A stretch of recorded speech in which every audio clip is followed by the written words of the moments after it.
Dear students, अस्सलाम वालेकुम। हम physics class 9th chapter number 2 के न्यूमेरिकल्स कर रहे हैं।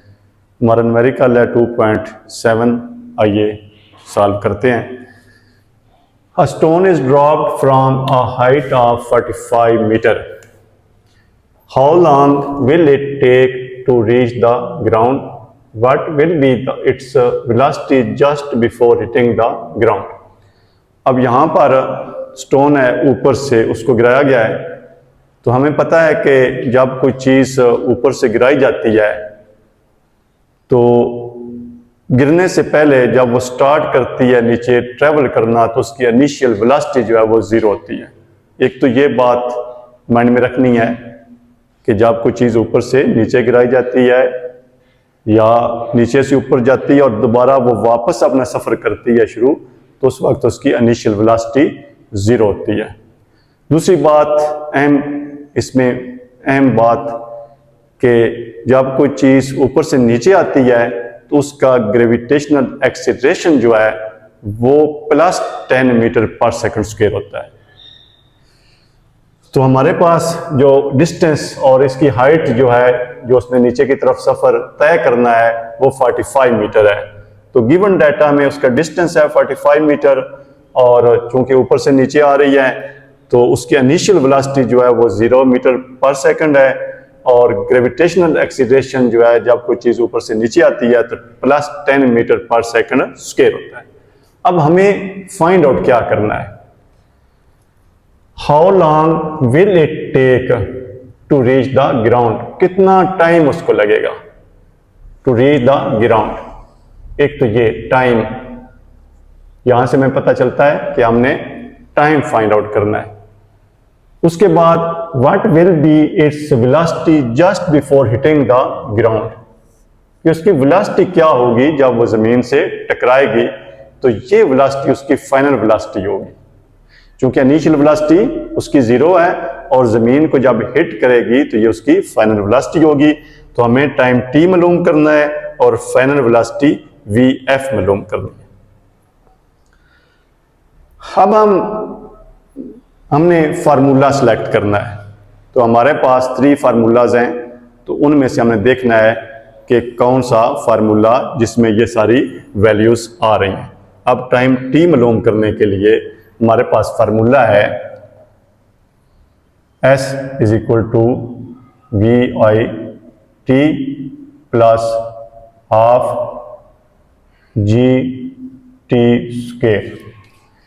अब हम देखते हैं कि हमारे पास S की वैल्यू भी है, VI की वैल्यू भी है और T की वैल्यू हमने फाइंड आउट करनी है और G की वैल्यू भी है। अब यहाँ पर सिर्फ T अननोन है जिसकी वैल्यू हमारे पास नहीं है और वो हमने फाइंड आउट करनी है। बाकी तमाम जो वैल्यूज़ हैं वो हमारे पास मौजूद हैं। अब वैल्यूज़ हम पुट करते हैं तो S हमारे पास 45 मीटर है, 45 मीटर = VI 0 है, 0 मीटर पर second multiply time t +1/2 G की वैल्यू 10 मीटर पर सेकंड स्क्वायर मल्टीप्लाई t²। ये 45 मीटर। अब ये 0 t से मल्टीप्लाई हो रहा है। जब 0 किसी भी वैल्यू से, किसी भी नंबर से या डिजिट से मल्टीप्लाई होता है तो वो उसका जो आंसर है वो 0 होता है। तो ये 0 आएगा प्लस ये 10/2 5 मीटर पर सेकंड स्क्वायर मल्टीप्लाई t²। अब हमने चूंकि t² फाइंड आउट करना है तो t² =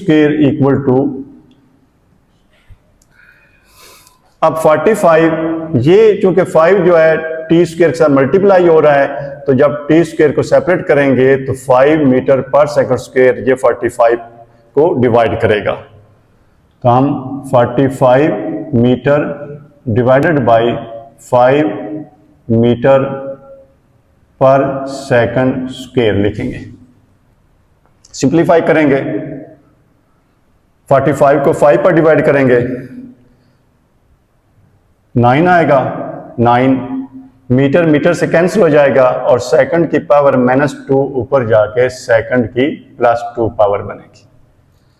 अब इधर t स्क्वायर है, उधर 9 सेकंड स्क्वायर है, तो चूंकि हमने t फाइंड आउट करना है, स्क्वायर खत्म करना है, तो अब इधर दोनों तरफ स्क्वायर रूट ले लें, तब भी इधर से स्क्वायर खत्म हो जाएगा। या सिंपली जब हम इधर से स्क्वायर खत्म करते हैं तो दूसरी साइड पर हमें अंडर स्क्वायर रूट लेना पड़ता है, इसको अंडर स्क्वायर रूट करेंगे और ये t = 3 सेकंड इसका आंसर आएगा। तो हमारे पास टाइम जो है वो 3 सेकंड आ गया। अब हमने VF मालूम करना है, तो VF मालूम करने के लिए दोबारा हमें फार्मूला पुट करना पड़ेगा। तो टाइम की वैल्यू हमारे पास यहाँ पर t की वैल्यू जो है वो 3 सेकंड आ गई है। अब हमें VF फाइंड आउट करना है। VF के लिए हम फार्मूला पुट करते हैं, VF = VI + GT। VF = VI हमारे पास 0 मीटर पर सेकंड है, प्लस G की वैल्यू 10 मीटर पर सेकंड स्क्वायर है, मल्टीप्लाई T की वैल्यू हमने अभी फाइंड आउट की है, ये 3 सेकंड है, 3 सेकंड। VF = अब ये 0 है, इसको इग्नोर कर दें और ये 10 और 3 को मल्टीप्लाई करें, 30 मीटर, सेकंड की पावर -2 और सेकंड की पावर +1, ये पावर्स ऐड होंगी तो सेकंड की पावर -1 आएगा। VF 30 मीटर पर सेकंड आएगा।